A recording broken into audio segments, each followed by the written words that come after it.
Hi, I'm Carol from the Crafty Whippet, and welcome back to Flosstube number 3. I have a little bit of work in progress to show you, because honestly, every single one of my Flosstube videos, I'm going to be showing you what I'm working on. And I'm also going to be sharing with you, I don't want to call it a haul, because multiple shopping trips, and, well, it's more of a Flosstube made me buy it. So I want to share that. We'll see how it goes. Anyway, I didn't get as much stitching done this last week as I would have liked. I kind of got dragged back into reading books, and I just didn't get my regular household life just didn't leave me a lot of stitching time. So, wish I could say I had more progress, but you know, what I have is what I have, and I'm okay with that. First up, I did not touch Winter's Kiss this week, so I'm just not even going to pretend to show it to you, which means I only have 2 whips to share with you. And the first one we're going to look at is Summertime Coverlet. And I think last week we only had the 2 floral motifs, so filled in a little bit more of the star in the center. Started working here. It's not a lot, but hey, every little bit counts. So I'm happy. It's a fun project, and when I sit down and work on it, it goes really fast. So that part is kind of nice. My next project is Mirabilia Designs Sabrina, which you're going to be seeing a lot of until this gets done. But this is also my oldest whip. I started it in 2011, and I've decided this is the year it's getting done. And for this last week, I worked mostly in here, just adding more skirt. This is actually, I think this is the upper skirt. But anyway, so added this part right here and started filling in the blues and blue-greens through here.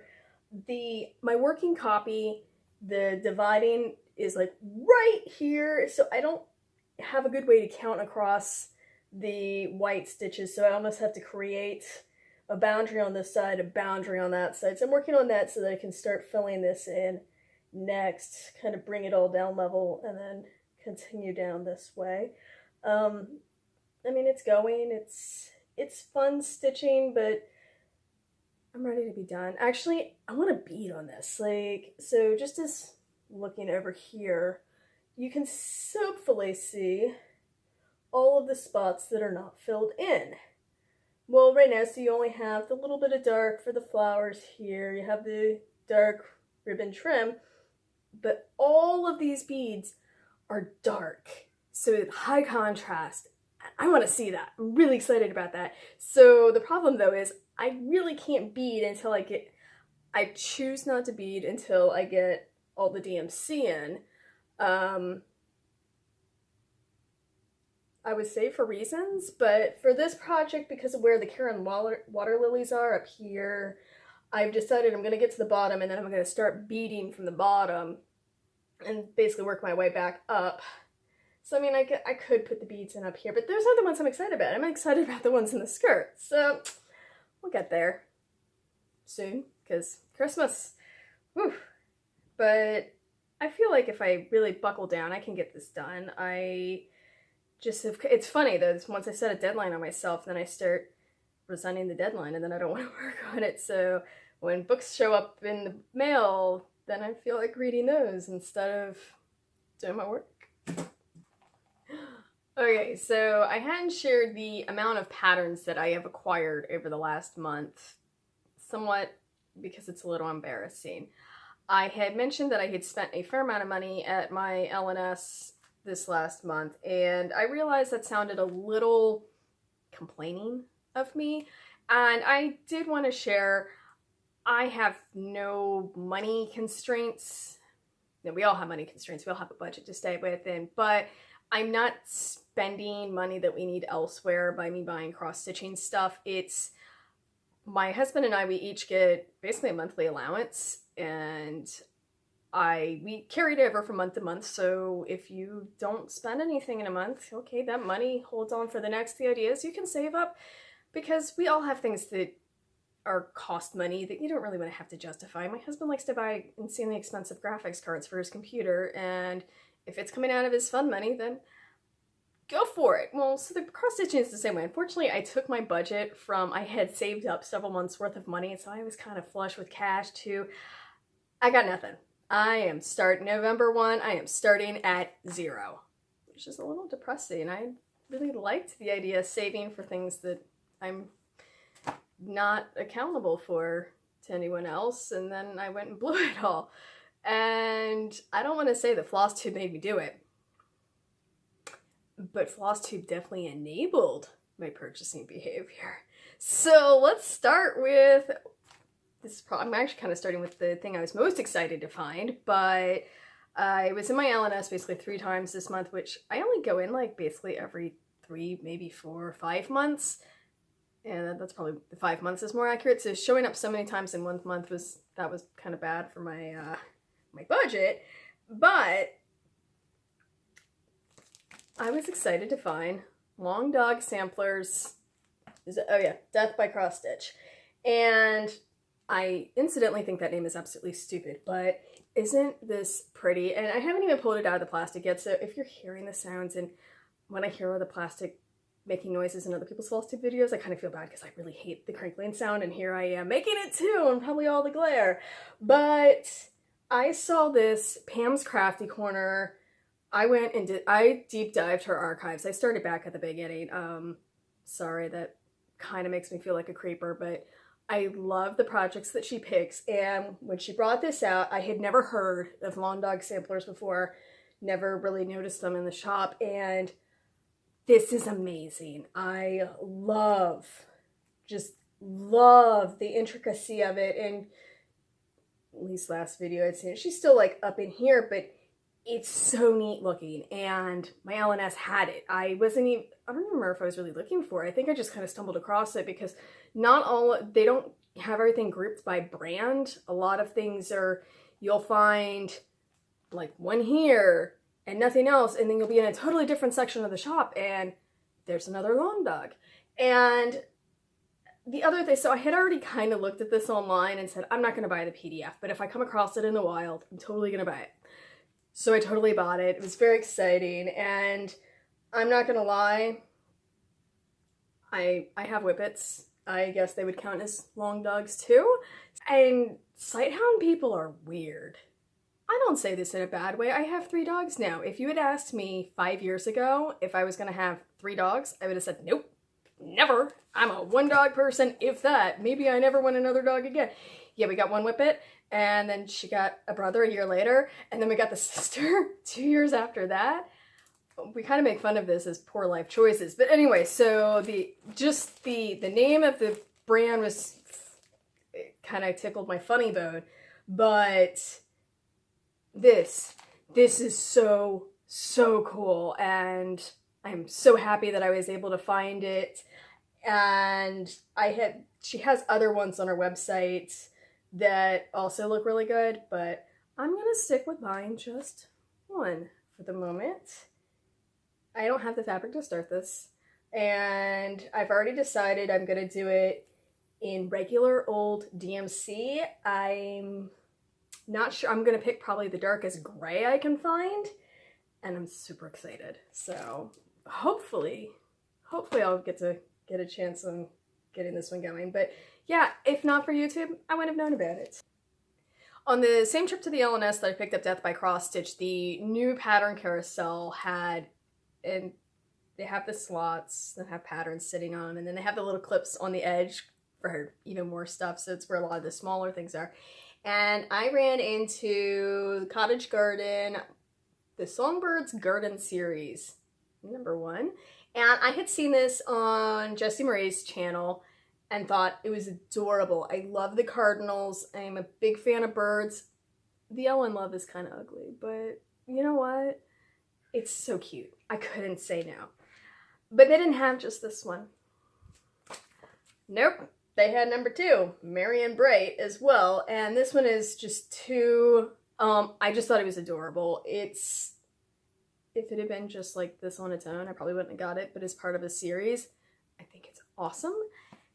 And, oh wait, they had #3 too. So I got all 3. I didn't go in there that day intending to purchase any of them. but I saw them and they're cute and they're precious and they're birds and I love birds.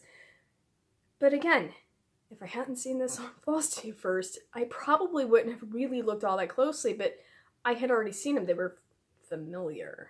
I mean, I guess that's the other thing. No, I was just looking at the back of this while sitting here, and I'm excited.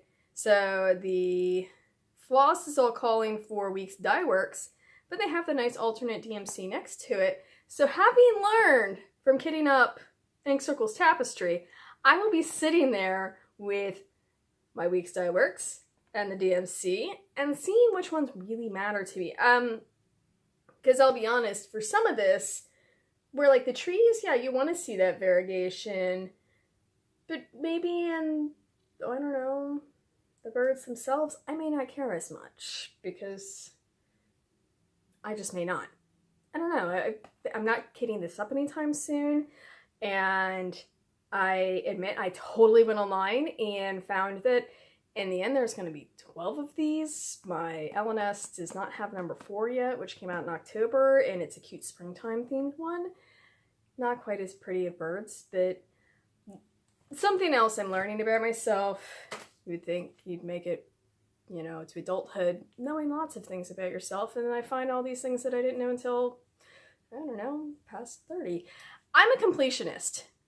I play video games. I want to hit 100%. I will do every single side quest. So Bethesda, I really hate the fact that you have never-ending Radiant quests because I want to make them all go away, and they don't. But that kind of carries over to other aspects of my life. If I start a book in a series and I like the book, I will go with that series until it is done, even if I don't like it by the time I'm done. That's actually segues into my next one. These are the Caroline Berries by Erica Michaels, and I found these were right next to the Cottage Garden Songbirds series, so they had all 4. There's Adeste Fidelis, Gloria in Excelsis, O Tannenbaum, and Jingle Bells. Well, so obviously Christmas carols, I'll put these up in a minute, but I really, really dislike Jingle Bells. It is the worst Christmas song ever, because it's not about Christmas. And I've never lived in a place cold enough where a horse-drawn sleigh could ever get through any snow, because there's no snow to be had. Winters for me are more pronounced by being just cold and dreary, not necessarily a lot of precipitation, and when stuff does fall out of the sky, it's usually in the form of a very cold rain. So Jingle Bells just doesn't speak to me. My husband loves O Tannenbaum. I hate the song. I feel like you're saying, oh, Christmas songs I don't like, but I really don't like that one. He loves the entire, like, he has his Nat King Cole album. Not my jam. Bing Crosby, yeah, that's where it's at. So, actually go with that. That's, Adeste Fidelis here is my second favorite Christmas carol. God Rest You Merry Gentlemen is my favoriteest. And both of those are on Bing Crosby's White Christmas, which I've been listening to since I was a little kid. So that's one of my, that's my favorite part of the Christmas season, is pulling that out. So I was really excited that this was here. I am not going to be making the berry because that's just a little too twee for my taste. I don't need to put anything else on my tree. We have too many ornaments as it is and need to be like paring down. So I wouldn't do that, but, and it also shows that as a little pillow. I don't know how big this would be. Let me look, I'm sorry. So stitch count is, for the cushion model, 79 by 55. That's like tiny. I don't know, I figured I would kind of come up with a cute little, just a small thing to put on the wall or to put on my mantle. And I want to do that this year. So this one, I did think it was cute though. And this one I actually want to do as a small piece to keep up year round because, well, with the exception of Lent, we should have the Gloria all the time. And it's really cute. Like angels were singing, big fan of that. going with the completionist theme, I only bought these two. I didn't buy the other two. They were there, and I had to tell myself no. Actually, the only reason I told myself no is that each pattern is $10, and I couldn't justify spending $20 on carols that I don't like. So, whoops. That one's not really, I haven't seen on anywhere on Flosstube yet, but it was, like I said, it was right next to the, I was already in a buying mindset by that point, so it was over. And these are also not ones that I have seen on YouTube, but this is still, I'm going to classify as a Flosstube made me buy it. This is Prairie Schoolers, a Prairie Garden, and you see that there are 12 blocks of flowers. Well, Jessie Marie has been working on a free project from a designer who I can't remember, so I'm going to need to put it right here because I've downloaded all of those as well. And I kind of want to make them because they're super cute. But when I ran into this, it's the same idea. And I was already in the mindset that I wanted the one that I'd seen Jessie Marie working on. So then to see this, I was like, oh, I can't say no. It could all match. And I love matching things. Matchy is not a bad thing in my world. If you've ever seen, like, I used to have a subscription to Vogue, and they would tell you about how don't match all your stuff. You're mixing high and low, and you need colors, all that. You know what? I like matchy. It's, I don't know why, but the little 5-year-old in me wants it all to go together. And I don't like to tell her no. Anyway, so going back to the completionist problem, well, they didn't have just one. There's a Prairie Garden too. I don't think this one is quite as pretty, but because this border is, I don't like the border, but I thought that these were cute. So my plan, tentative as it is to use the same, basically the same borders around from this one, but do the second flower set. So we'll have the two Prairie Schoolers, and they can basically flank the other one, maybe in like 2 decades when I actually get done with this. But that was what, I mean, that's where I was thinking, and I was like, it's not something that I would have maybe a year ago thought of, but again, I'm seeing what people are making and going, oh, I love it, so I have to have more. And this one has nothing to do with YouTube, but it was right next to the Prairie Garden series. And this is Birds and Berries by the Prairie Schooler. And remember the part where I said I love birds? I love birds. And I just thought these were cute. Birds are my thing. Like, decorating it, I'm sure by then now everybody's seen it, but the old Portlandia skit of Put a Bird on It, that is my taste. Put a bird on it. Ooh, I love it. Ooh, birds on pickle jars. I don't even like pickles, but I buy it anyway because it has a bird on it. So these, and I thought these kind of matched a little bit in style, the cottage garden ones. I mean, not exactly, but close enough that they could hang out in a room together. And I already on the wall have 2 bluebird cross stitches I did in college. So I'm okay with sharing that. Oh my gosh, and I'm not even at the bottom of these pile of patterns yet. I probably should have labeled this a haul, but I don't want to. So when I found Log Dog samplers, I was looking on 123 Stitch, and they recommended this one is that you might like. I did not order this from 123 Stitch. I've actually never ordered anything from them. But when I walked into the LNS, this was the week after I bought Death by Cross Stitch, this was like in the carousel, staring right at the door. I wasn't even looking for it, and I was like, oh, this one! Oh, I love this one! I don't know when I'm gonna make it. It's like an anniversary one, so the sample here is done for like someone's 30th wedding anniversary. Well, I don't have any big numbers ending in 5 or 0 for another 5 years. So it's too late to do it for this last big one, and it's a little early for the next one, but I really like it. It's pretty, and I'm so unoriginal, I would totally do it in whatever the red that's called for whole bunch of silk floss that I've never heard of.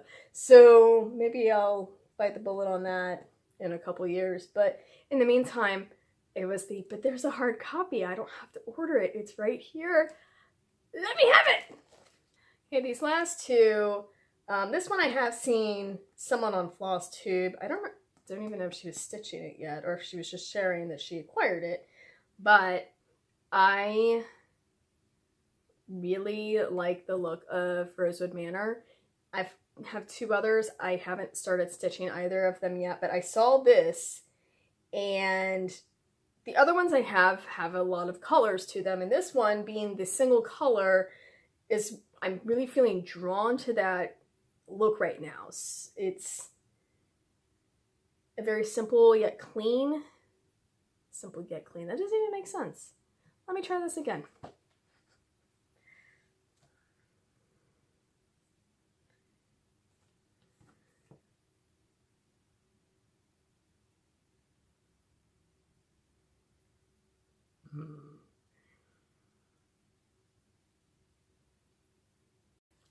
So this last set of patterns, this is Dogwood Lace from Rosewood Manor, and I don't know that I've seen this getting stitched up yet on Flosstube, but someone had shared it with a haul, I think, and I didn't even know of the existence of this one. I have two other Rosewood Manor, and they're like samplers, and they have lots of colors. So to have this look, single color floss, this is really matching how I'm feeling aesthetically right now. I find it a very clean look. It allows you to really focus on the shapes and not necessarily the burst of all the colors. So this, I didn't even know. I stumbled across, I then had oh, I really need this. Ran across it in the LNS next week and said, yep, you're coming home with me. So I have no idea when I'm ever going to get around to this, but I do like the square shape. It echoes the look of the Ink Circles tapestry that I'm planning on starting next. They're close in size. This is 182 stitches by 182. The tapestry is 199 by 199. So similar size, which means you could pretty much put them in matching frames, even though they're totally not the same look. Obviously, the tapestry has tons of colors, but I do like at least going into projects with an idea of, oh, they can live together because they have something similar. I don't want to have projects that are stranded all by themselves. This is indicated by the fact that I buy lots of things in groupings, and I'm positive these designers know that I'm weak for them, so I do it. This one is not one I have seen on Flosstube, but I had been looking at this in my old LNS before I moved here for like a year, and then it never really left me. I want to make this one for my mother. If I'm not going to do it with these pinks, like these pinks and this green together don't really work for me. I'm probably going to change the color palette, which that is a big step for me. I love to do things exactly according to the design, so I don't change anything. Even if I don't love it, I stick with, so generally if I don't totally love colors, I just don't buy the pattern. But this one was like the first one I said, oh, I love how this looks. Now I'm going to change it. So that's kind of exciting. But again, things that you could tell I kind of got in the, ooh, I'm going to acquire patterns. I'm going to acquire all the patterns. And, you know, I bought them all. So one of the things that has me worried about all these patterns that I have just acquired and sharing with you is, when am I going to get them all done? And that is really, for me, the crux of the argument. I want to make every single one of these patterns because I love them. I love things about them. And I want to have fully finished objects on the wall. And yes, Flosstube, thank you for teaching me the difference between finished object and fully finished object. I had no real way of differentiating that on my cross stitch prior to now, but it's there and I totally get it. And I do have some things that are finished, but not fully finished. And I'm hoping to be able to share those in coming Flosstube videos. But the point is, when I buy these patterns, I'm not thinking of the joy, necessarily the joy of stitching. Although I do enjoy the stitching process, I love product. I am not a process stitcher any more than I'm a process knitter. I want the final thing at the end. So if I'm buying 20 years worth of patterns, which I'm pretty sure this is 20 years worth of work, then hey, that's a big commitment that I've done kind of rather spontaneously in October 2018. Am I still going to want to be stitching on these in 2030? I don't know.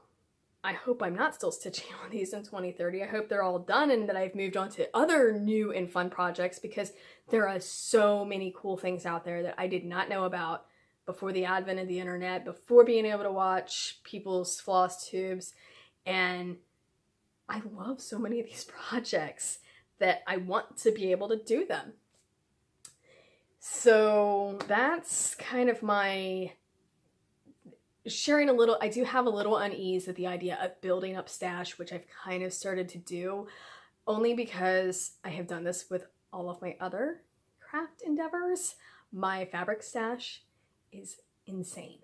Absolutely insane. And every time I sit down and I open a box and I pull out pieces, yardage, and say, ooh, am I still going to work with you? And I fall in love with every single one of them all over again. And generally I remember, oh, this journey to this store and what I hoped to make out of it, and then it doesn't get made. And that's one of those things that I don't want to fall into. I don't want to have stash for the sake of having stash. I want to have dreams. I mean, that's what you're buying with the patterns, but I won't kit any of these up until I'm actually ready to start working on them, because I don't need extra pieces of fabric hanging around. I don't need to have extra floss. There will always be more floss, just like there will always be more fabric, but to go along with that, there'll also always be more patterns too. And I have had this problem with knitting too. I have a yarn stash that is 15 years worth of yarn. I calculated it up one time, thanks Ravelry for sharing exactly how much yardage I have. And then when you realize how fast you knit and go, oh, I'll never use it all up. So fortunately I have been really good at not buying yarn, but by the same token, I want to use up what I already have. I mean, I know these are things that every crafter has to worry about. Maybe you don't worry about it. And if you don't, God bless you. I wish I could be you, because I do worry about it. I worry about the storage. I worry about not getting done what I said I was going to do. And maybe it's the sort of thing I do find unenjoyable, is getting that feeling of getting overwhelmed by it. I'm going to love every single one of those patterns, make everyone up once, and then send them on their way to wherever. I gotta figure out some destashing. I do have some stuff that I've bought that I'm never gonna make, and they don't need to hang out in my basement. Someone else should love them, but I haven't gotten that far yet. Thank you for joining me for my pattern parade. I didn't really want to call this a haul because, again, really, this is more of the things I saw courtesy of Flosstube that I wanted to get. So hopefully I'm not enabling other people, but if I am, sorry. Sort of sorry. Anyway, thank you for joining me so much this week for Flosstube, and I will see you next week.